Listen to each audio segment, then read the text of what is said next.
Yeah, I just made sure that we turned it on there. That's amazing. Just a moment ago, we were talking about how Eric borrowed a game from me and has not tried it yet at all. Has not even taken it out of the case. No.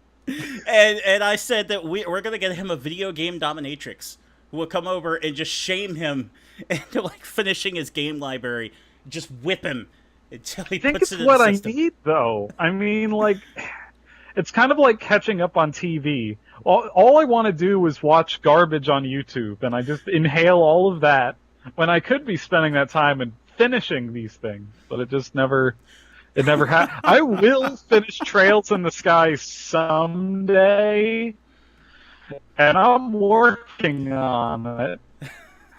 But it means I know I enjoy every moment of it. And yeah, I've never played your game. Never never bothered with it. Never bothered. Yeah. And you know what the worst thing about that is? I borrowed this game from a separate friend at one point in the past. And it's still you haven't done anything with it. Nope, I did. I made it all the way to the first 10 minutes of the game and I just stopped playing. Okay, calm down. It's a mystery game. I don't Oh want the wow. audience to know what it is. Hello, Why audience. does it have to be a mystery?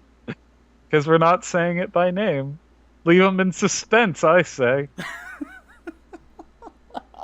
I wonder what game it is that I just refuse to get past the first 10 minutes. The sad thing is, you want me to make it even worse. Sure. I can't remember the fucking title of it.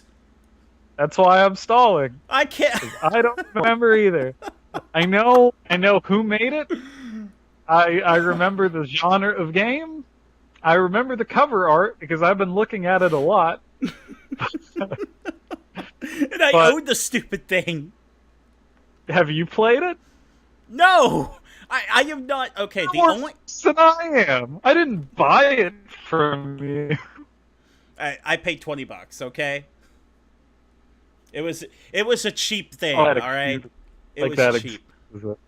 I remember the name, but everyone, place your bets.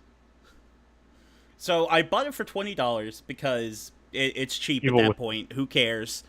The yeah. only time I put it in the system was to install it because, like, I got the 2 terabyte hard drive from my PS4, and I'm like, I'm installing everything, and so that's what I did. And then after that, I put it on the shelf and forgot it existed until you brought it up. What if it's secretly better than Resident Evil 7? It's like we have this amazing game that we both have access to. We just haven't bothered. If I popped that in and it was better than Resident Evil 7, it's been on my shelf the entire time, I would cry manly tears. Just streaming down my face. I would be like, what have I done? It feels like that a bit. I think part of the reason it's taking me so long is one, every time I see footage of it, it looks kind of uninteresting. It's also like I want to play it because it's getting a sequel, right? Which means that obviously there was some demand and This some passion in it. this game that Like it, neither of us are mentioning. I already named it. It's Evil Within. Ah! It's over. I it's done, son. But here's the thing, right? Hi, Catawolf. Like they're making a sequel. Hey, they're making a sequel, so obviously they care about it. Someone cares about it, and I don't want to harp on it. My favorite Easy Allies is a massive fan of this game, so it probably has some merit. I'll never know because I'm not getting into it. I've never given it the real attempt. Like I said, Has I haven't even turned it on. I just installed it on my PS4, and that was the end of it. Now, uh, topic its own, like a backlog game that no one ever right. played, that you know is good. Like you'll probably enjoy it, but you just never touched it. Do you have any Well, other games like? I don't know if it's good. I've heard like some mixed feelings about the game. Some people think it's good. Some people think it's okay at best. Now I know the one thing that it probably suffered from the worst is the creator has like a very rich history of like survival horror. Apparently, I can't remember what games It's he worked Shinji on. Mikami. Okay, see, I don't know his history that much, but people say he's the Resident man. Evil. Oh, so he did a lot of the RE games. Okay, He good. did Resident Evil 1 through 4. Okay, then yeah, he's the man. He knows how to do good survival horror. But I mean, you can't create perfection every time, and I think maybe the guy wanted to do something a little different. The expectations were through the roof, and people didn't get exactly what they expected, so they were just like, "Oh, this game sucks." Does it suck? I don't know. I don't know. We'll never know until we play it. Then we'll I have need an to- opinion. I need to figure this shit out. That's what I need I to kind do. of want to play it because it has a sequel, and maybe the sequel will fix the thing. There's another franchise I'm similar to this. Okay. Well, everyone knows I'm a massive fan of Legacy of Kain. There's a series that kind of looks similar from a distance, but I've just never touched it, which was Darksiders. Ooh. Never played it. I own them. I own multiple copies of both of them. Ooh, I have so- it on PS4, PS3, and PC. Yeah, Darksiders got tossed around a lot. Like, it was super cheap That's- here and there and everywhere, so yeah, you could have it on multiple platforms. So, Humble bundles. exactly. So, in terms of, like, game libraries and, like, backlog and whatnot, I do have both Darksiders 1 and 2. So, I finished the first one. Great game. Heavy Zelda influence. Loved it. Darksiders 2, I started playing that, and I don't know. It just didn't do the same for me. So I keep hearing it's better. I hear it's like Diablo, like with the loot system. And I haven't I cracked don't- into it as much as I should have, so my opinion is probably a bit fucked with that. Just to be fair, my opinion is probably just a bit fucked with that. But I would like to go back and give it a real chance and see if it is as good. it seems like there's a lot of passion behind it, but again, like that's what's weird about this conversation. These are games we just have like mental blockages on. I don't know why.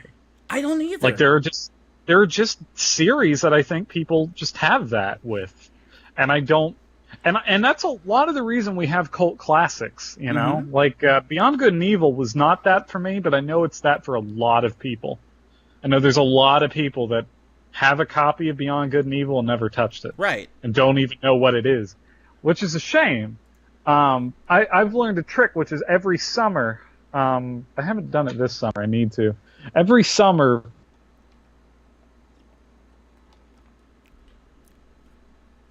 Oh, did we lose out Eric? of my comfort zone. So, last, huh? We lost you for a second. What was that? We lost you for a second. Oh, so every summer I like to play cult classics that are out of my comfort zone, Mhm. that I normally wouldn't give a chance to. Okay. So like last year was Yakuza, and all summer I just played all the Yakuza games, and they're fucking awesome, and I love that series now. It's very near and dear to my heart now. yeah. But you know, I never really gave it a shot until that summer, and the reason is I was always being like, well, I really need to play the first two games before I get three, and I don't have a PS2, so I just eventually I knuckled down and I found a way to get those first two games to play them. And now it's, you know, the remake's coming out of one like in a month. Yeah. So you should get that, by the way. It's like $30. Oh, I But, think I should. Yeah, it's $30 for a steel book, and if you get it on Amazon, it's even cheaper. So, woo, it's a good deal. But my point is, like, I kind of have to make myself play games like that, and it's weird to have to feel that way about a video game. Like, when I'm obsessive about gaming in general and learning every little bit, there are just some series I don't touch for one reason or another. The Metro games also hit that list. They're games I have and I've never played, even though I know people that swear by them. It's funny you mentioned that because going out of the comfort zone. I mean, first and foremost, when I got The Evil Within, I absolutely intended to play it. That's why I bought it. I didn't just buy it because it was $20, but I didn't put it in. Now, the comfort zone part, Yakuza, you actually introduced that to me. Yeah. Because at first that was out of my comfort zone too. I had no idea what was going on with that. Had not tried it before. I got the one that was free on PS3 and tried that. That is amazing. I love that game. Yeah, I can't wait to try more. Is phenomenal. And what's even better about that series, going on a mini tangent, but what's better about that series is if you play them in order, there's so many callbacks in the stories to characters from previous games. Like it really feels like a homey game. Like you play Yakuza 4 and you'll see like this guy who was a kid in the first game and he's grown up. And it's really kind of weirdly heartwarming in its own way. And it's just such a unique thing to that series, and I would have never known. I would have never known that, because from the outside, I thought it was just a beat 'em up. Mm-hmm. That's all I thought it was. Right. Hell, even before that, I thought it was a GTA ripoff. I thought it was going to be like Sleeping Dogs. It's not in any way like Sleeping Dogs. Yeah, It's way Sleeping Dogs cooler. is a complete rip, Because isn't it? it's one... Huh? Sleeping Dogs is a complete rip of GTA, isn't it? It is GTA. It's a good game. Oh, but it's good. It's good, but it is a total rip. But what's like weird about Yakuza is that it does this thing. You know how like every series, there's so many series that have like yearly releases, right? Mm-hmm. Yakuza games are kind of budget games because... Oh, lost him again.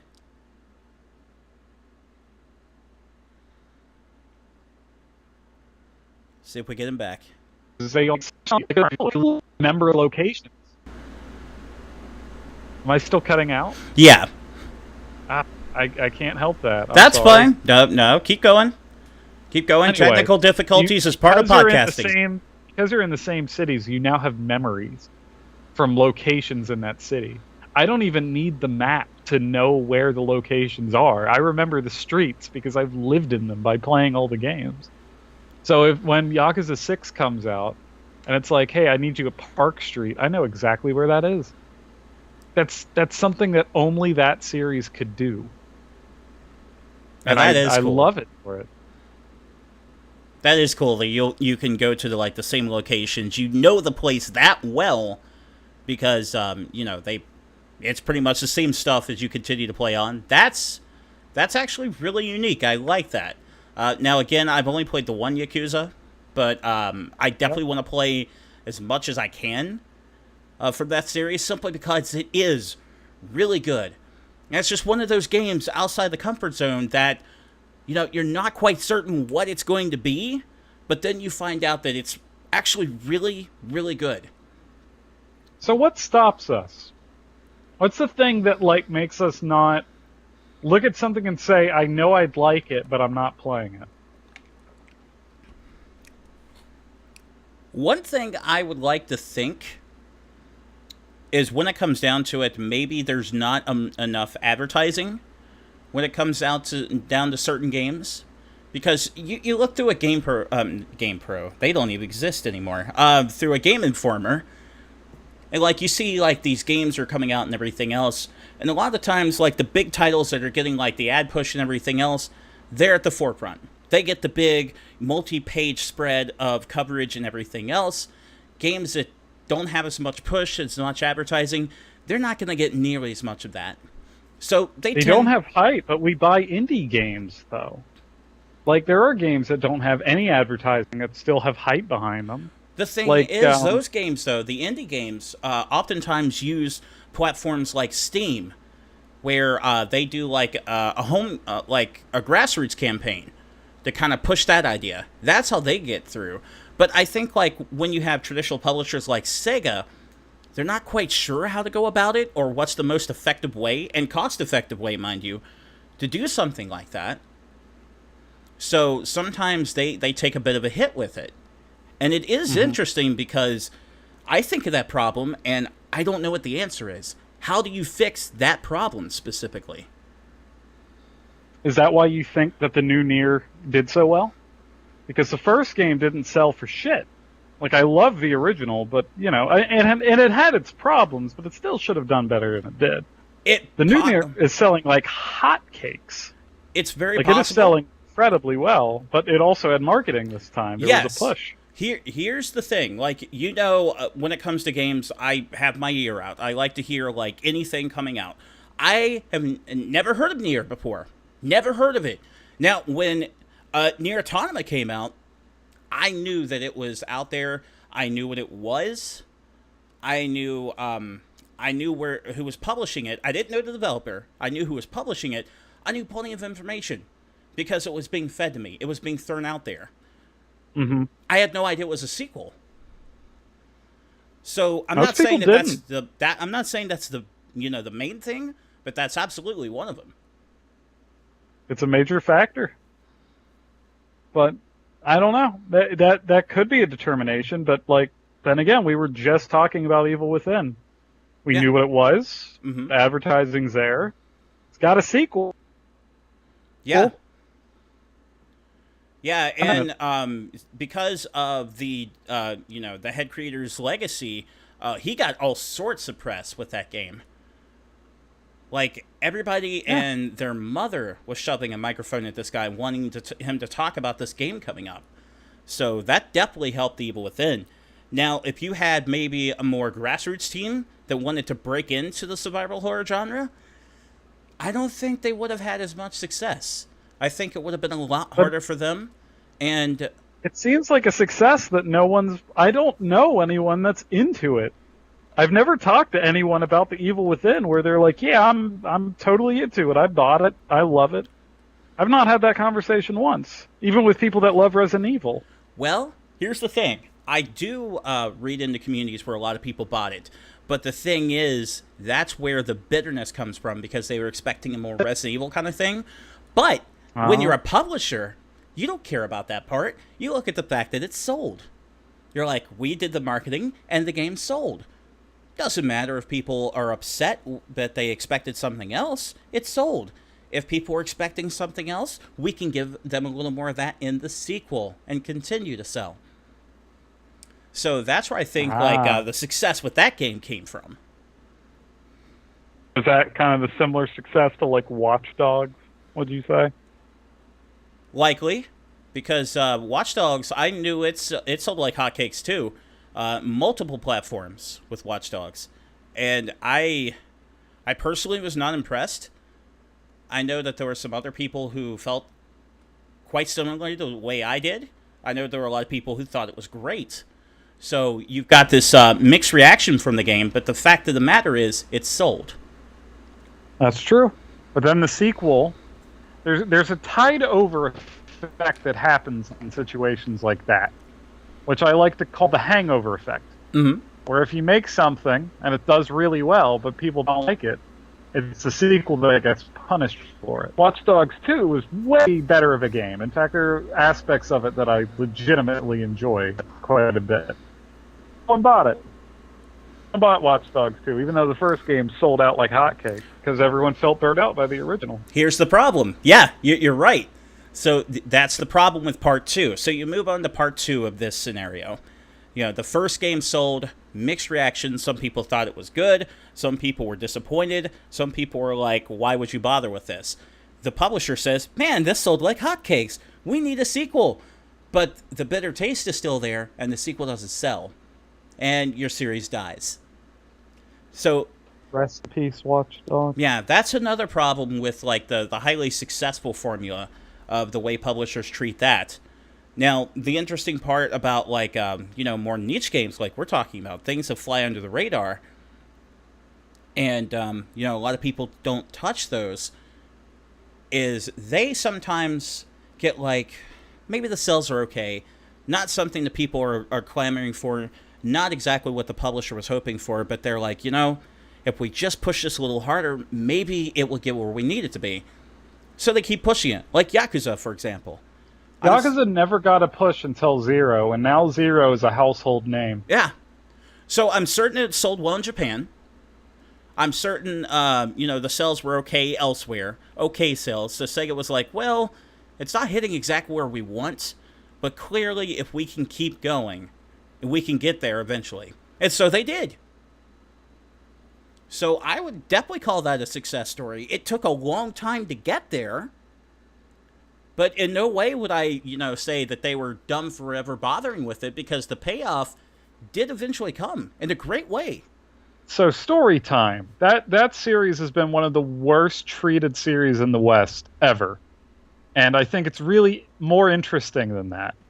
So the first game came out on the PS2, and it had a terrible, terrible dub, right? Mm-hmm. The second game, so the first game, people liked it, but not a lot of people ended up playing it because the dub was just so infamous, it kind of ruined what the game was. Right. People liked it, but it didn't have the reputation it did now. Mm-hmm. Yakuza 2, which was a way better game. In fact, it's my favorite of the entire series, came out, first of all, when the PS3 was already a household staple, making it kind of an obsolete game. But it also reused the same cover as the original game. They just added a 2. So it was a better handled game. No one knew. Wow. It also got rid of the English dub. It kept the sub, which is one of the smartest decisions that series could have ever made. But anyway, Yakuza 3 comes out. And it's probably one of the more popular ones because it had a little bit of a marketing push. But there was just such controversy because they cut elements out of the game. Yakuza 4 comes out, had absolutely no marketing push, even though at the time it was considered one of the best of the series. So no one knew it was out. But the final crux, and the thing that makes Yakuza fans angry, there was a spin-off called Yakuza to the End, which had zombies. It's not that bad of a game, but it's a spin-off. It's not canon. Okay. It's kind of a joke game where you play as the main characters that you love in the series versus zombies, and it's humorous and it's fun. It sold 3,000 copies in America at the time. Oh. It was one of the worst selling things ever. Oh no. No marketing. So fans hate that game because of what it meant. So Yakuza 5, the one you have, didn't come until 4 years after it was already out in Japan, because they were just never going to port it here. So when we got 5, that was a milestone. That was amazing when we got 5, because we thought the series was done in the West, and it was. The only reason we got Yakuza is because Sony did making the list. And they agreed to fan demand and decided to bring it out. And now they're like, it doesn't cost us that much money to bring out this series, because all we have to do is subtitle. That's all we have to do. And they just, because they don't have to dub it. They don't have to do the expensive parts. When Yakuza 0 came out, Sony marketed it for Sega. And now you see the series as a success in the West. There you go. Because it took Sony's hand. And so we're getting, as I say, next month a remake game for $30, and totally get it. And they're going to continue for now on release every Yakuza game roughly around at least a year after. So Yakuza 6 comes out in 6 months, and then we will officially have every Yakuza game other than the PSP games in the West. Finally, we'll be caught up, and it'll be great. But that goes to prove your point about marketing and giving a shit and knowing how to communicate what your series is. A lot of people just saw Yakuza as the B-rate GTA ripoff. But if anything, it was the spiritual successor to Shenmue. And that's what wasn't marketed. Right. Marketing is powerful. I know that there are a lot of pessimists here in the 21st century, especially when it comes to millennials. And I say that being like an end-of-the-tail millennial. But it is a powerful tool. It does work. If it didn't work, they wouldn't spend the money on it. You do need marketing in order for things to work. And marketing creates dialogue. It absolutely does. Marketing then feeds into the industry that, we're working into right now. Marketing feeds into a media industry because you've got the marketing that puts the stuff out there. You've got the media that bites and wants to talk about it. That's the way this works. That is the whole way. I like to make fun of it a lot, but Final Fantasy XIV Stormblood was at Hardee's. I saw it on a cup. You know how excited I was for that? The reason I was excited is because that's how big of a deal they consider this game. It was worth a Hardee's cup advertisement. Well, keep in mind the advertising that World of Warcraft did in 2009. because it's always been a massive joke that like people who play MMORPGs, they drink a bunch of soda, they live unhealthy lives, they do this, and Blizzard said, you know what, fuck it, we're gonna have Mountain Dew Game Fuel, and you're gonna have 2 different flavors, 2 different colors. You're gonna have the red for Horde, you're gonna have the blue for Alliance, and that's the ad campaign that they ran in summer 2009, and it worked. It does. Peaked the highest subscriber count the game ever fucking had. It absolutely worked. On a side note, I've heard some people from the 14 community just despise the fact they're trying to bring in new people, which is just the funniest thing in the world to me. Oh, that's the way that works. There's always the bitter veterans who are just like, this is my turf, and they're afraid that the game's going to change to cater to these people, and for the most part, they're probably right. It probably will change to cater to them. But that's that's part of the parts of being old guard. It's going to happen. I don't know, man. I feel like Stormblood has been the hardest content so far. So.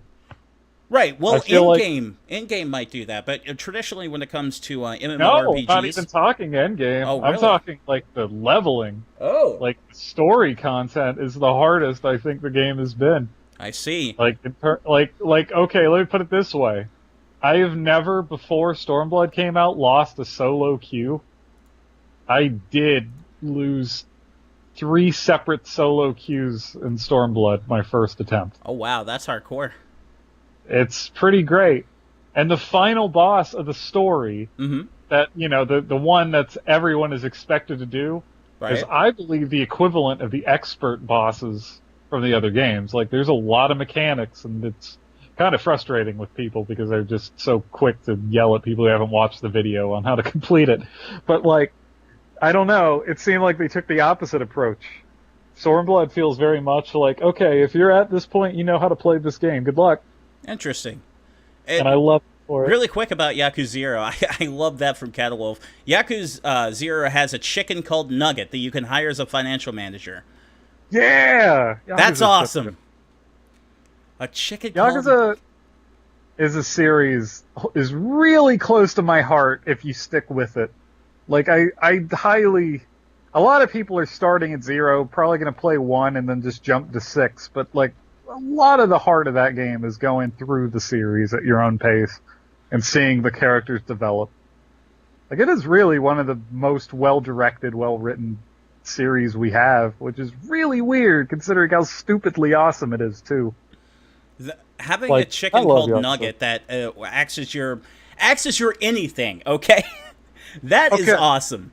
There is a character called Mr. Libido in that game, and he wants you to find porno magazines, and every time there is a side quest, spoiler for a minor side quest in Yakuza 0, where a child goes up to Kiryu, who was an orphan when he grew up, and said, can you buy me a magazine from that vendor over there?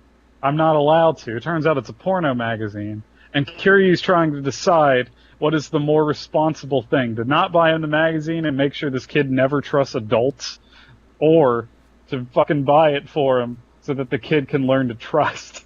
And it's like, it's so good. It's so cheesy, but it's so, the heart is in the right place. Wow. Such a good series. That is amazing. I just love how that game can get so silly at times, and I love the silliness that can be put into games like that. I appreciate that. Yeah, but it can also do the emotional stuff. Mm-hmm. It's got the other end. The main story is pretty dramatic and well told. Oh, you definitely can. I mean, you can have things like that where there is... it's definitely like, you can have your hardcore points, and then you can have like your more less serious points, silly points. You can have all that in a game. That's okay. It's the only one to do it. Anyway, this is completely off subject. So we have been completely off subject. We have. Yakuza. That's what I was going to say. Speaking of hardcore, I am not. Let's just throw that out there. I am not the hardcore gamer. in terms of it, because the hardcore gamer would not have to play games on easy. What a babe. Go on. They would not have to play games on easy. I, yesterday, was playing the original Resident Evil, the Resident Evil HD remaster that came out last year. Or maybe it was the year before. I digress. Doesn't matter. So I was playing that, and I realized that, wow, I'm pretty terrible at this game because super zombies keep destroying me. And I just want to get through the story. So what did I do? I started a new game and chose the easy setting. What a bitch. No! What a bitch I am. But I'm also going to get through the story, so I don't care. So, we're talking about difficulty options and the strengths and weaknesses and all that. And I think there are many ways you can handle them, right? Okay. No game does it the same. So, first you have your traditional pick 3, easy, normal, hard, and Sure. then you may unlock super hard if you beat hard. Okay. And to that I say, just play it on normal, don't be a bitch. Normal feels like, normal and hard are usually where I feel like the games are intended to be played. They're harder, obviously, but that's what is the intended play. Right. And for me, you can argue what is more important, the developer's intent or player intent. And I feel like developer matters more because they design the game for it. So it's like, this is what they want you to experience. This is how the game is made to be done. Right. And I'm actually, for games like that, I have a system where the first time I play it on normal, if I play it a second time, I'll play it on hard difficulty, because it'll feel kind of new. It'll give me a challenge. And then if I'm playing after that, I'll just put it on easy, because I've played it enough times. I've earned the right to skip past all the difficulty and just get through it. Okay. Earned the right to do it. Yeah. Well, Then, yeah. Well, I was going to say, the thing there is I really want to experience the story that comes with the game. And here's the age-old argument with that. I have a job that I have to work. I don't have the most time in the world. Don't give me that. Okay, there are several types of games out there where you can use that excuse, like an MMO, but I'm not going to hear it here on a game that can be completed in 6 hours. I'm not hearing it. You can get good and learn that game. In fact, for Resident Evil specifically, you've had enough years to kind of know how a survival horror game should be played. So that excuse goes out the window for you. So, are you saying I should pick myself up by my bootstraps? You have the right to play it however you want. I would just look at you as a lesser man. Oh! That's what I'm saying. Oh, snap. Okay. I swear, trophies were only made just so I can call people bitches. Damn. So, okay, if I do play on normal difficulty, which I have no problem with doing, do I play as Jill or Chris? Which one? Both. They're separate experiences. I see. Because the consensus I've heard is Jill is more difficult. That's up to personal interpretation. Hmm. Jill can hold more items than Chris can. But she could also get mauled a lot faster. I'm just saying, like, that's you deciding. But that's not the only way difficulty works. There's a second option, which is just called play the game, stupid. And that's when a game doesn't give you options and you just have to play it. And personally, that is my favorite because it is you feeling like you beat the game. It is you saying, I took on the challenge I won. If I play Super Mario Sunshine, I beat Super Mario Sunshine. There is no discussion. There is no anything of that. I just earned it. You know, when the new Zelda came out, I heard a lot of good things. I heard it was really hard. But a lot of people have been okay with that. Because they'll just get better at it. They'll learn. That's part of the fun. But then there is a third difficulty that I think people don't talk about. And it's actually, this is going to sound weird when I use this example. Okay. But let me finish and you'll hear it. Dark Souls has a really interesting difficulty that's kind of like a compromise between 1 and 2. I'm listening. Those two options. Dark Souls is a game that is notorious Everyone knows it's a very hard game. Yes. But it gives you all these tools that you don't have to use that would make the game way easier to do. You can summon a character to help you fight, and they can take most of the damage or do most of the work for you, and you can just follow them. Like there are buffs that you can put on yourself, and you can level up as much as you feel like you should. You can make the game easier on yourself. So I look at a game like Dark Souls, and I'm like, yeah, it is hard, but there's so many ways to mitigate that difficulty if you know what you're doing, or if you do a little bit of research. Fair enough. You could get the best weapon in the game and just claw through everyone really fast. Best armor of the game, barely take any damage. And I think that's like the one option I don't hear about as much. Another game that famously did something like that was Resident Evil 4. Are you familiar with how the difficulty in Resident Evil 4 works? I am not. So, it's kind of a thing that everyone gets shocked when I tell them this, but the game scales its difficulty so that everyone can beat it, but always have a really hard time with it. So if the game knows that you're doing really well, it's going to send in more guys to make it more difficult. But if the game sees you're struggling, it will limit the amount of characters that will fight you. It will give you just the right amount of ammo, because it'll always look at your ammo, and it wants you to always be low but never run out. And that's what the smartest things about Resident Evil 4 was. It was this game that was very interestingly designed on its difficulty. So everyone can beat it, but you always feel like you're making it by the skin of your teeth. And it's the only Resident Evil that did that, too. Maybe 7 does it. I don't think it does. But I don't think it... 7, I don't think it scales. It actually has, like, choices of difficulty when you start. Well, I think 4 also had something like that, but it did both. Oh, I see. There was a hard mode in 4. But that was one of the things, and it just wasn't advertised, so no one knew about it. And it was one of those things learned years later. And personally, I think that's a really good way to do it. Keeps you on edge. You never know. There's a lot of interesting ways to do difficulty other than just easy, normal, hard. And whenever I see that, I always feel like we're kind of being lazy about it.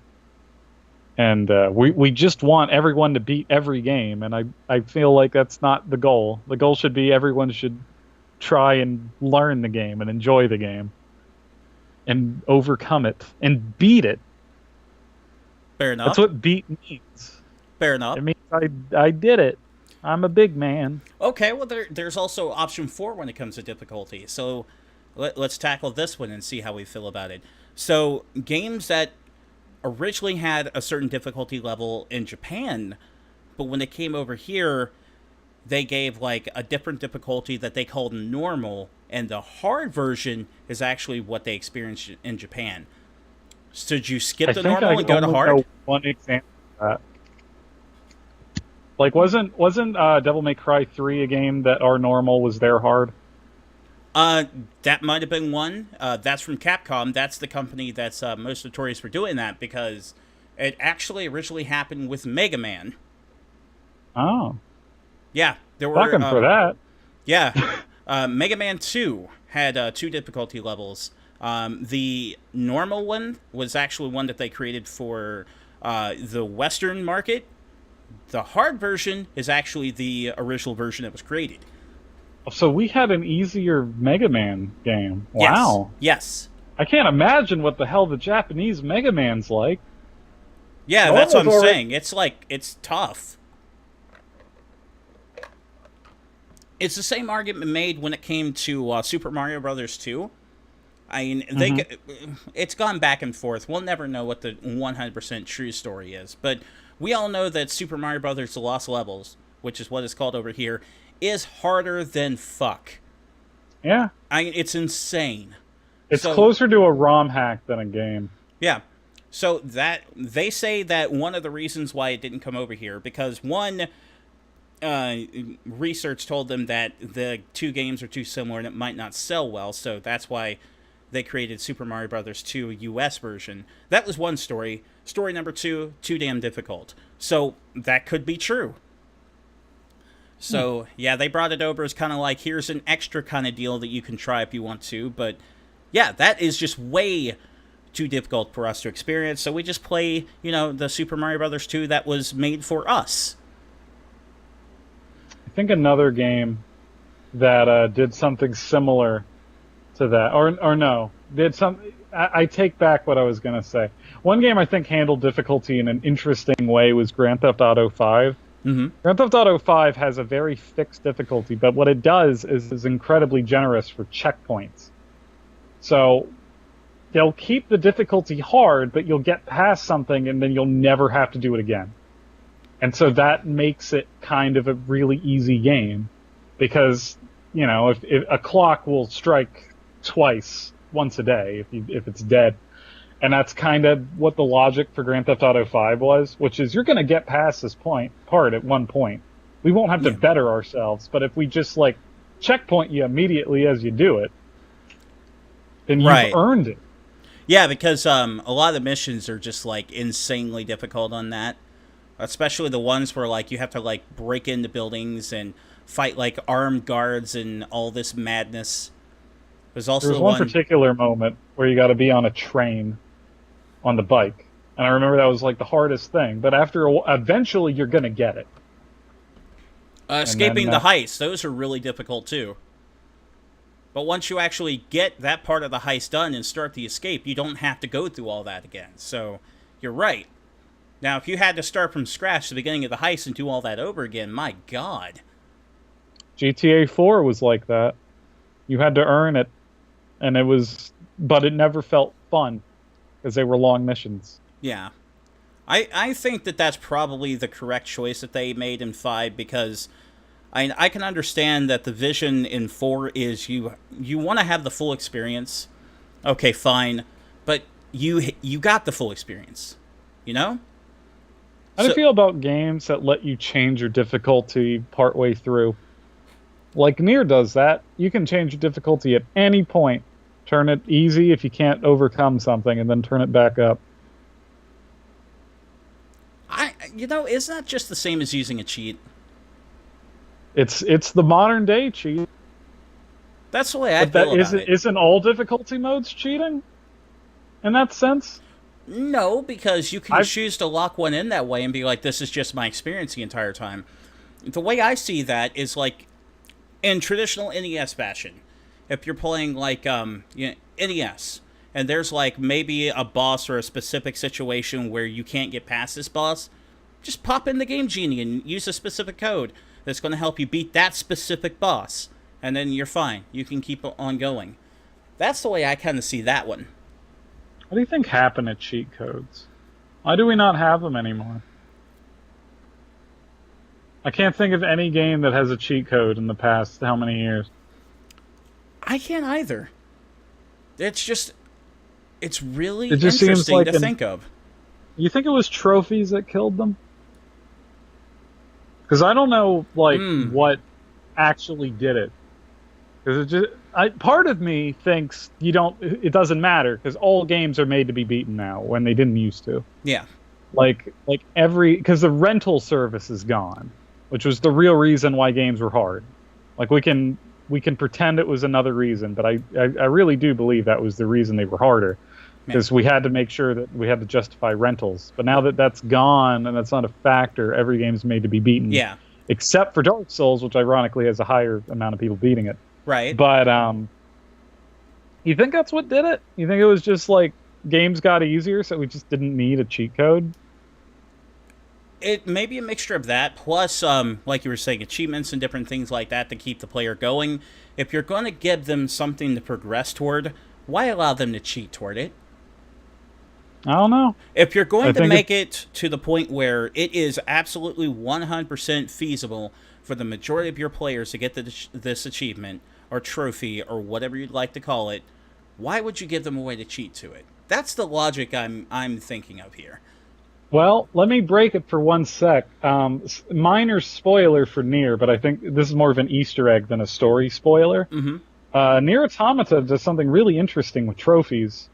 And it's not a cheat, but it kind of feels like it. If you beat the game after the third ending, there's a character that you can find in the world And they'll sell you trophies. Like, not with microtransactions, like with in-game currency. You can just buy a trophy and it'll just unlock it and pop it for you. That is so hilariously absurd. It's great. I mean, it's done as the joke, being like, who cares? Like, anyone can get the platinum. We will sell it to you. You can just buy it with the in-game currency. I love Platinum Games' choice to do that. That was a Yoko Taro decision, my friend. I guarantee you. Oh, okay. But that's just pissing on the whole system. It's hilarious. Yeah. Well, I think that's the closest thing to a modern day cheat code. Yeah. But in That's this great. case, yeah. So like, I can complete it and not complete that game.